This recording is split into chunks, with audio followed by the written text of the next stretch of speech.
Responsibility model அப்படின்னா public கிளவுட்ல run பண்றோம் ஃபுல்லா வந்து அமேசான் பார்த்துப்பாங்க எல்லாம் மேல இருக்கவங்க பார்த்துப்பாங்க அப்படின்றத வந்து நம்ம விட்டுற முடியாது. So it is like we have to take care of certain areas. See இப்போ வந்து ஒரு டேட்டா சென்டர் எடுத்துக்கிட்டோம் அப்படின்னா அதுல நிறைய டிஃப்ரெண்ட் என்டிட்டிஸ் நிறைய காம்பனன்ட்ஸ் இருக்கும். இப்போ இந்த இடத்துல பாத்தீங்க அப்படின்னா compute, storage, database, networking, so இந்த மாதிரி விஷயங்களை வந்து அமேசான் வந்து பார்த்துப்பாங்க. சி security of the cloud, security in the cloud அப்படின்னா செக்யூரிட்டி ஆஃப் த கிளவுட் அப்படின்றது வந்து அந்த கிளவுடைய underlying data centre, real estate, அந்த இன்ஃப்ராஸ்ட்ரக்சர், சர்வைலன்ஸ், அந்த அவங்களுடைய ஃபுட் பிரிண்ட், அவங்க கொடுக்கக்கூடிய நெட்வொர்க் கனெக்ஷன், சாஃப்ட்வேர், ப்ராடக்ட்ஸ், அது எல்லாமே வந்து Amazon will take care of it. Whereas நம்ம வந்து we need to take care of security in the cloud. இப்போ நம்ம ரன் பண்ணக்கூடிய அப்ளிகேஷன் வந்து எங்க இருந்து ஆக்சஸ் பண்றாங்க, யார் யாரெல்லாம் ஆக்சஸ் பண்றாங்க, அவங்க யூஸ் பண்ற ஆக்சஸ் பண்ற டிவைஸ் வந்து என்கிரிப்டடா இருக்கா, அவங்க ஆக்சஸ் பண்ற ஐடென்டிட்டி அண்ட் ஆக்சஸ் மேனேஜ்மெண்ட், யார் யாருக்கு வந்து ஆக்சஸ் கொடுக்கணும்,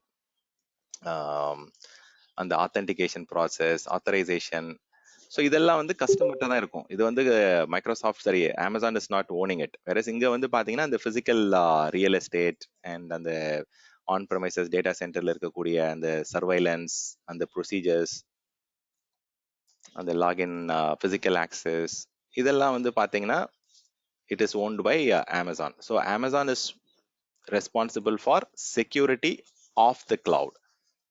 okay, security of the cloud, அந்த கிளவுட் இன்ஃப்ராஸ்ட்ரக்சர், அந்த டேட்டா சென்டருடைய செக்யூரிட்டி வந்து பாத்தீங்கன்னா இட் இஸ் வித் Amazon. But customer, as a customer வந்து we are responsible for security in the cloud.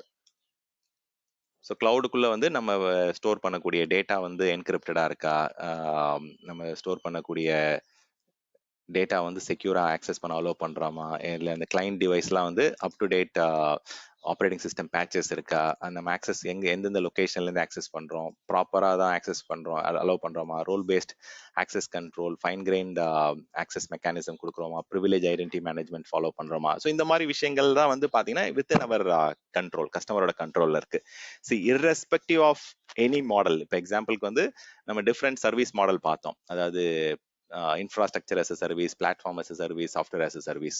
இப்போ இந்த மாடல்ல வந்து யார் யார் எதை மேனேஜ் பண்ணுவாங்க அப்படின்றத நம்ம பார்த்தோம். So infrastructure as a service மாடல்ல இன்ஃப்ராஸ்ட்ரக்சரை வந்து ஏதாவது பிரச்சனை வருது அப்படின்னா ப்ரொவைடர் வந்து சர்வீஸ் பண்றாங்க, அதனால வந்து இன்ஃப்ராஸ்ட்ரக்சர் as a சர்வீஸ்னு சொல்றோம். இதுல நெட்வொர்க் போர்ட் ஃபெயில் ஆனாலும் சரி, ஸ்டோரேஜ் டிஸ்க் ஃபெயில் ஆனாலும் சரி, கம்ப்யூட்டர்ல சிபியூ மதர் போர்ட் ஃபெயில் ஆனாலும் சரி, ஸோ இதெல்லாமே வந்து ஃபெயில் ஆகும்போது சர்வீஸ் பண்றது யாரு, ப்ரொவைடர். அதனால இன்ஃப்ராஸ்ட்ரக்சர் as a சர்வீஸ்.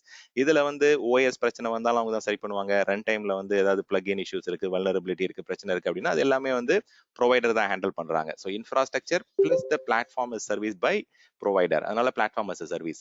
சி irrespective of all these model, இந்த இடத்துல கிளீனா நோட் பண்ணீங்க அப்படின்னா as a customer we are always responsible for data management, access management. So இந்த ரெண்டு விஷயங்கள் வந்து எப்பவுமே வந்து கஸ்டமருடைய ரெஸ்பான்சிபிலிட்டி தான். ஸோ டேட்டா வந்து எப்படி ஸ்டோர் பண்றோம், அதை எப்படி பேக்கப் எடுத்து வைக்கிறோம், எப்படி அதை வந்து செக்யூரா வந்து என்கிரிப்ட் பண்றோம், அந்த மாதிரி விஷயங்கள் கிளியரா வந்து பாத்தீங்கன்னா அதுக்கு டிஆர் சொல்யூஷன் வந்து இம்ப்ளிமெண்ட் பண்றோமா, ஸோ எந்தெந்த லேப்டாப்ல இருந்து அலோவ் பண்றோம், எந்தெந்த மொபைல் டிவைசஸ்ல இருந்து அலோவ் பண்றோம், அவங்க யூஸ் பண்ற அப்ளிகேஷன் வந்து லைசன்ஸ்ட் அப்ளிகேஷன் தானா, அதுல ப்ராப்பர் அப்டேட்ஸ்லாம் இன்ஸ்டால் பண்ணிருக்காங்களா, இது எல்லாமே நம்ம தான் ஹேண்டில் பண்ணோம். So always customer is responsible for data and they are also responsible for access.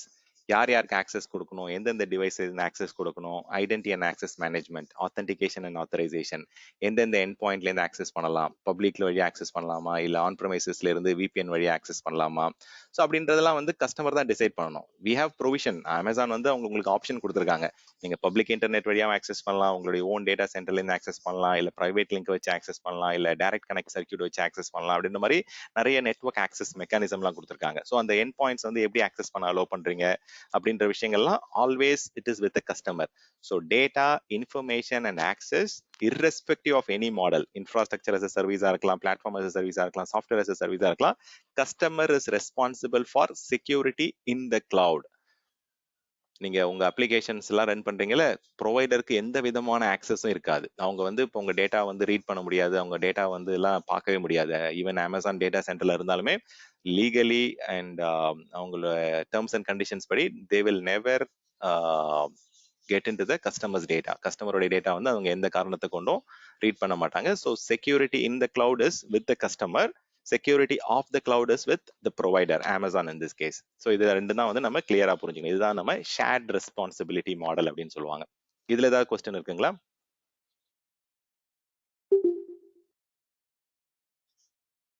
Okay fine, latest sir சொல்லுங்க. இப்போ அந்த ஆக்சுவலி இப்போ அந்த கனெக்டிவிட்டின்னு வரப்போ வந்து பார்த்தீங்கன்னா ஒரு சின்ன டவுட் வருது. இப்போ ஃபார் எக்ஸாம்பிள் வந்து இப்போ ஒரு சில கம்பெனிஸ் வந்து என்டர்பிரைஸ் கம்பெனி வந்து பார்த்தீங்கன்னா டேட்டா சென்டர் மட்டும் பார்த்தீங்கன்னா டைரக்ட் கனெக்ட் எக்ஸ்பிரஸ் கிளவுட்னு சொல்லி கொடுக்குறாங்க. வேற இப்போ குளோபல் லொக்கேஷன்ஸ்னா வந்து அது வந்து எஸ்டி வேன் இல்லை அந்த மாதிரி அது அது ஆக்சுவலாக கொஞ்சம் இன்சைட் ஏதாவது கிடைக்குமா? அது எப்படி அதை அவங்க பண்ணுறாங்க அது? Okay Vimal. So see nature of the company வந்து ஒரு கம்பெனி ஒரு மாதிரி இருக்குங்க. இப்போ வந்து சில கம்பெனிஸ் வந்து பார்த்தீங்கன்னா ரீஜனல் ப்ரெசன்ஸ் இருக்கும், சில கம்பெனி வந்து குளோபல் ப்ரெசன்ஸ் இருக்கும், சில கம்பெனி வந்து ஒரு ஸ்பெசிஃபிக் கண்ட்ரியில் மட்டும் ஆப்ரேட் பண்ணுவாங்க, சில ஸ்பெசிஃபிக் லிமிடேஷன்ஸ் ரெஸ்ட்ரிக்ஷன்ஸோட அலோகேட் பண்ணுவாங்க. இப்போ நீங்கள் வந்து இப்போ குளோபல் கம்பெனிஸ் அப்படின்னா அப்போ கண்டிப்பாக அவங்களுடைய ப்ரெசன்ஸ் வந்து ஏஷியாவில் இருக்கும், அமெரிக்காஸில் இருக்கும், ஈமியாவில், யூரோப் அண்ட் மிடில் ஈஸ்டில் இருக்கும், அந்த மாதிரி டிஃப்ரெண்ட் ரீஜனல் லொக்கேஷன்ஸில் இருப்பாங்க. இந்த மாதிரி வந்து குளோபல் கனெக்ஷன் அவங்க அப்ளிகேஷன்லாம் வந்து நிறைய சென்ட்ரலைஸ்டா நம்ம வந்து லேண்டிங் ஜோனை வந்து மேனேஜ் பண்ணணும், சென்ட்ரலைஸ்டா வந்து கண்ட்ரோல் பண்ணணும், கவர்னன்ஸ் மேனேஜ்மெண்ட் பாலிசிஸ்லாம் வந்து சென்ட்ரலைஸ்டா அப்ளை பண்ணணும் அப்படின்னா தென் ஆப்வியஸா உங்களுக்கு வந்து குளோபல் வேன்ல வந்து இந்த ST van solution R global van solution இதெல்லாம் வந்து கண்டிப்பா தேவைப்படும். வேற ரீஜனல் ப்ரொவைடர் இருக்காங்க அப்படின்னா ஸோ அவங்க வந்து ஆன் ப்ரெமைசஸ்ல வந்து ஒரே ஒரு இடத்துல மட்டும் ஆன் ப்ரைம் டேட்டா சென்டர் வந்து ஒரு டேட்டா சென்டர் மட்டும் இருக்கும்னு வச்சுக்கோங்க ஒரு எக்ஸாம்பிளுக்கு, இல்லை வந்து மிஞ்சி போனால் 2 டேட்டா சென்டர் இருக்கும் அப்படின்னா அவங்க என்ன பண்ணுவாங்க, அந்த ஒரு டேட்டா சென்டரை வந்து பப்ளிக் கிளவுட் லைக் அமேசானுடைய AWS இல்லை மைக்ரோசாஃப்டோடைய அஷூருக்கும் வந்து எக்ஸ்பிரஸ் ரவுட் வழியாக டைரக்ட் கனெக்ட் வழியாக கனெக்ட் பண்ணாலே அவங்களுக்கு போதுமானதாக இருக்கும். வேற இந்த குளோபல் கஸ்டமர்ஸ் வந்து ஒரு ரீஜன்லயும் 2-3 டேட்டா சென்டர் இருக்கும், 2-3 சர்வர் ரூம் இருக்கும், லொகேஷன்ஸ் நிறைய இருக்கும், ரிமோட் சைட்ஸ், பிரைவேட் சைட்ஸ் அப்படிலாம் இருக்கும். ஸோ அப்போ அவங்க கண்டிப்பா வந்து they have to go for direct connect, they have to go for SD WAN, they have to go for VPN solution like point to site தேவைப்படும், site to site தேவைப்படும், அந்த மாதிரி நிறைய டிஃப்ரெண்ட் சொல்யூஷன்ஸ் தேவைப்படும். See it all depends on அந்த கம்பெனியோடைய எப்படி அவங்க ப்ரெசன்ஸ் இருக்கு, அவங்களுடைய குளோபல் ப்ரெசன்ஸ் எப்படி இருக்கு, அவங்க எந்த கண்ட்ரியில இருக்காங்க, எத்தனை லொகேஷன்ஸ்ல இருக்காங்க, அதெல்லாம் டிபெண்ட் பண்ணி தான் we will expand the network. So நம்ம தெரிஞ்சுப்போம், வி வில் டீடைல்டா நம்ம டிஸ்கஸ் பண்ணுவோம் direct. So as a customer we are responsible for all of these things. நம்ம ரன் பண்ணக்கூடிய பிளாட்ஃபார்ம் அப்படின்றது வந்து அந்த Python, .NET or whatever middleware என்னென்ன யூஸ் பண்ணுறோம் அது எல்லாம் அப்ளிகேஷன் தான் உங்களுடைய பிஸ்னஸ் அப்ளிகேஷன். அந்த அப்ளிகேஷன் எங்கெங்கேருந்து ஆக்சஸ் பண்ணலாம், மொபைல்லேருந்து ஆக்சஸ் பண்ணலாமா, இல்லை லேப்டாப்லேருந்து ஆக்சஸ் பண்ணலாமா, என்ன OS வெர்ஷன் யூஸ் பண்ணலாம், என்ன iOS யூஸ் பண்ணலாம், என்ன ஆண்ட்ராய்டு வெர்ஷன் யூஸ் பண்ணலாம் அப்படின்றத நம்ம தான் டிசைட் பண்ணணும். ஐடென்டி அண்ட் ஆக்சஸ் மேனேஜ்மெண்ட், யார் யாருக்கு வந்து ஆத்தென்டிகேஷன், யார் யாருக்கு வந்து ஐடி கிரியேட் பண்ணி கொடுக்கறது, யார் யாருக்கு என்ன ரோல் அசைன் பண்ணுறது, அந்த ரோலுக்கு ஏற்ற மாதிரி பெர்மிஷன்ஸ் கொடுக்கறது எல்லாமே வந்து we need to take care of it. எந்தெந்த சிஸ்டம் வந்து இன்டர் கனெக்ட் பண்ணலாம், நெட்வொர்க்ல எந்தெந்த சிஸ்டம் வந்து பேசிக்கலாம் அப்படின்றதெல்லாம் we need to take care of it. இப்போ உங்க கொஸ்டினும் அரௌண்ட் ஃபயர் வால் நெட்வொர்க் வந்து நம்ம எந்த அளவுக்கு வந்து ப்ராப்பரா network access control list, AWS ஓட நெட்வொர்க் ஃபயர் வால், AWS ஓட செக்யூரிட்டி குரூப் இதெல்லாம் எந்த அளவுக்கு ப்ராப்பரா யூஸ் பண்ணோமோ அந்த அளவுக்கு ஈஸியா வந்து நம்ம என்ன பண்ணலாம் அப்படின்னா நம்ம நெட்வொர்க்ல வந்து இந்த மாதிரி வைரஸ் ஸ்ப்ரெட்டோ இல்லை மால்வேர் ஸ்ப்ரெட்டை வந்து ஓரளவுக்கு கண்ட்ரோல் பண்ண முடியும், அந்த லேட்டரல் அட்டாக்ஸை வந்து அவாய்ட் பண்ணலாம். So customer is responsible for network traffic protection. அவங்க வந்து ஃபெசிலிட்டி தான் கொடுப்பாங்க.